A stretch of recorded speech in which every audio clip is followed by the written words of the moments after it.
Live from Philly at the DNC. One last night. House Minority Leader Nancy Pelosi says she thinks she knows why white men who didn't go to college are voting for Donald Trump.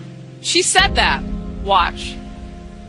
So many times white, non-college educated white males have voted Republican. They voted against their own economic interest because of guns, because of gays, and because of God, the 3 Gs, God being the woman's right to choose. That is softening. Some of those people were never going to be voting Democratic anyway. This is not the first time we've heard this theory. Back in 2008, then Senator Barack Obama made similar remarks on the campaign trail about working class people who live in economically depressed areas. And then he said this. It's not surprising then that they get better. They claim to guns or religion or antipathy towards people who aren't like them. Ladies and gentlemen, please welcome the president of NARAL Pro-Choice America, Elise Hogue.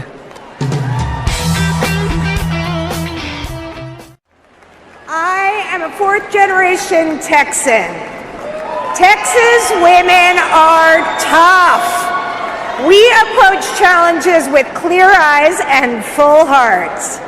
To succeed in life, all we need are the tools, the trust, and the chance to chart our own path. I was fortunate enough to have these things when I found out I was pregnant years ago. I wanted a family, but it was the wrong time. I made the decision that was best for me, to have an abortion and get compassionate care at a clinic in my own community. And the people who so loudly oppose abortion rights, let me let you into their dirty little secret. They're not only against abortions. Many of these people are also fighting to restrict access to contraception and block common sense policies to support working moms. It's not abortion that bothers them.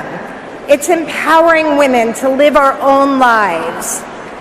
And that's right. And when we have power over our own destiny, we not only strengthen our families, we honor our most cherished traditions of liberty and equality. The Democratic Party reached a milestone on Thursday, even before Hillary Clinton gave her big speech.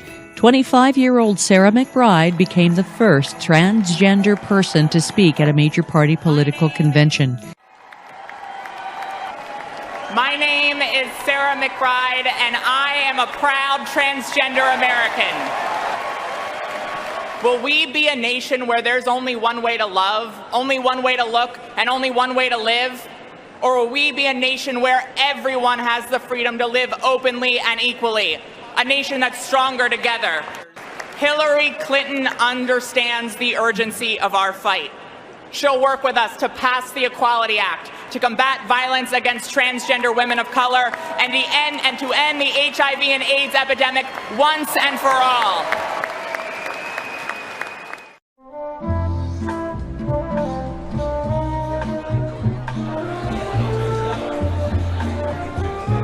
I've been in bathrooms that are for men and women, but never in a public arena like this. So it was fun just to walk in and look at the bathroom and see it's just a normal bathroom. Yes. And that there's nothing strange about it at all. It makes a very poignant message right now, a very political message. As people get more comfortable with it, it's going to be second nature. I find it pretty appalling that people in our society want to separate bathrooms for transgender, anything. Once you experience it and you're actually in the restroom, I don't think it's a really big deal at all. You go in your stall, you do your thing, I go in my stall and I do my thing, you know? Hey, we don't worry about each other, we love each other, right?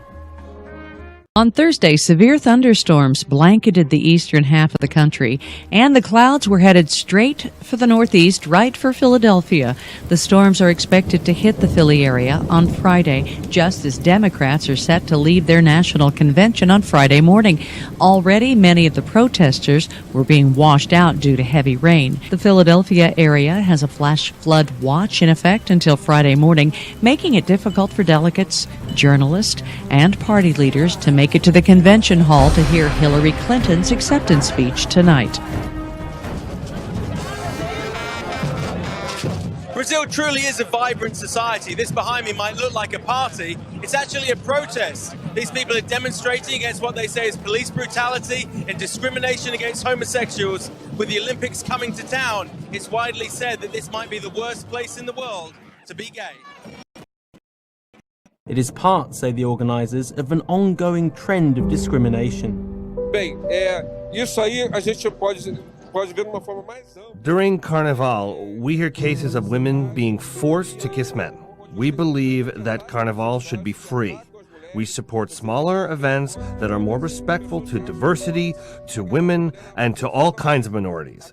Well, as it stands now, being transgender, according to the World Health Organization, is a mental illness, but that classification could soon change. The organization is preparing a new edition of the International Classification of Diseases, or ICD. Now, the global code book influences disease diagnostic manuals worldwide. Proposals to declassify transgender identity as a mental disorder have been reportedly approved by each committee that has considered it so far. A study published this week in the journal Lancet Psychiatry has presented new evidence supporting the change. The current version of the ICD was endorsed in 1990. The newest edition is due in 2018. We've all heard blue lives matter, but in Brenham, somebody needs to tell them blue lunches matter too. See, a police officer and his kids went into this McDonald's last week. And when he approached the employee at the counter, she asked him, "Are you a police officer?" Since he says, "I'm not going to serve law enforcement," and turns away and walks away from him. For that to happen in this community, in this town, it was just appalling. Why did it happen? Her son is currently in jail for a serious offense, and she doesn't have a positive view of law enforcement here in Brenham. I mean, just because he's a police officer, you can't take it out on him. If she were in a perilous situation, she would call the police to help her. And yet she's turned him away for service, and so it makes me very sad. Police officers are trying to do their job, and they shouldn't have to deal with none of that kind of stuff. Holding our police, who really are our protectors, responsible for the actions of a few is really unfair. Brenham police say they don't hold this against McDonald's, and why would they? As soon as they saw what was going on, another employee stepped in to serve the officer, and the boss eventually gave the cranky cashier the boot. This one incident, one employee does not represent the values or the behavior of the rest of the employees there at McDonald's. And by the same token, just because an officer 3,000 miles away makes a mistake, it doesn't mean that all law enforcement officers are bad. Advice for that next cashier? I don't think that anyone should bring their personal or political beliefs into the workspace. Yeah, let's stick to Big Macs and skip the big mess. Yeah, be cool, just move with the groove. No funk in here to be way too smooth. Yeah, let's just do what we came to do. Just vibe with it, vibe with it, vibe with it. Be cool, just move with the groove. Let's go in here to be way You know, we have a bifurcated economy, and I think you don't have to go too far to see the recent results of many companies in multiple industries, but the consumer brands and retailers that have all reported are beginning to demonstrate that there is significant pressure on the U.S. consumer. And, you know, Starbucks is not immune. We have to navigate through that. But the uncertainty and the anxiety and the cloud hanging over the American people as a result of the political situation, I think is adding to that level of uncertainty and anxiety, both for the consumer and in the stock market.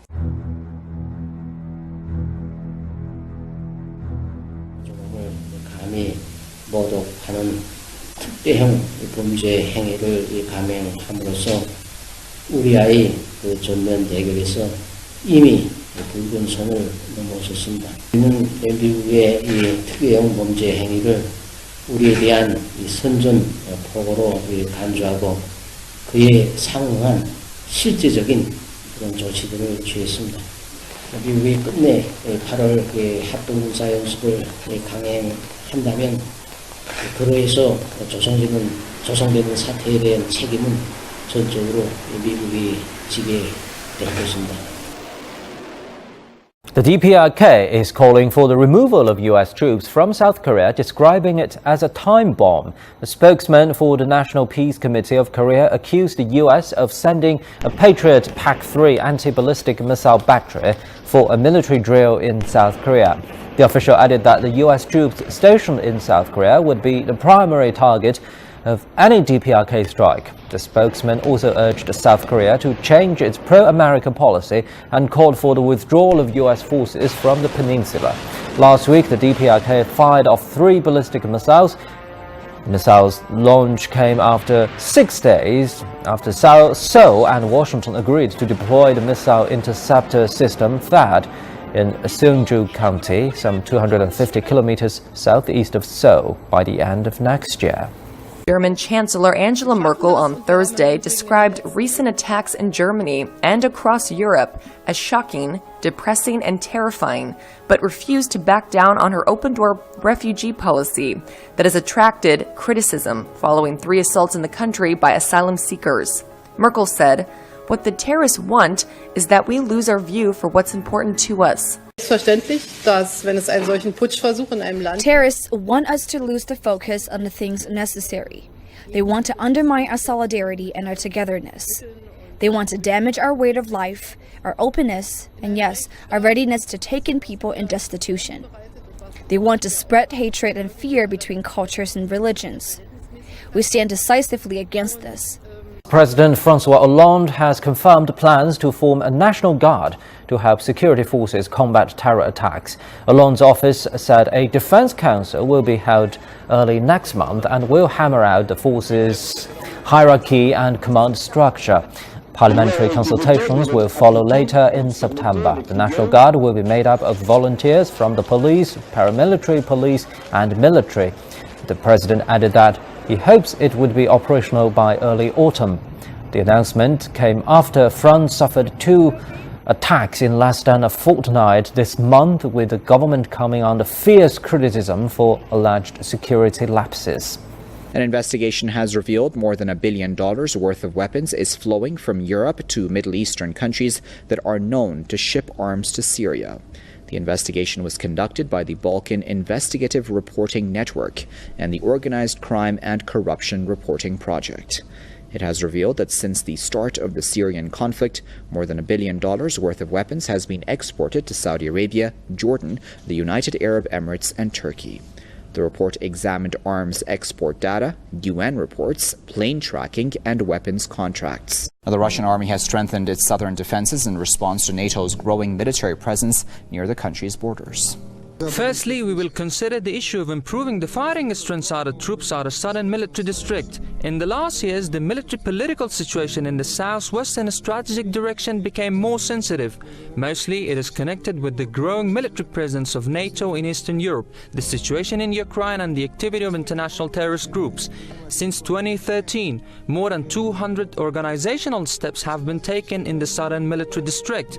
4 divisions, 9 brigades, and 22 regiments were formed, including the creation of 2 missile brigades equipped with Iskander-M complexes. The number of contract troops doubled. A self-sufficient group of forces was deployed in Crimea. Russian Defense Minister Sergei Shoigu made those remarks during a meeting of military officials in Moscow. Meanwhile, Romania is calling for the formation of a NATO brigade to be based in the country.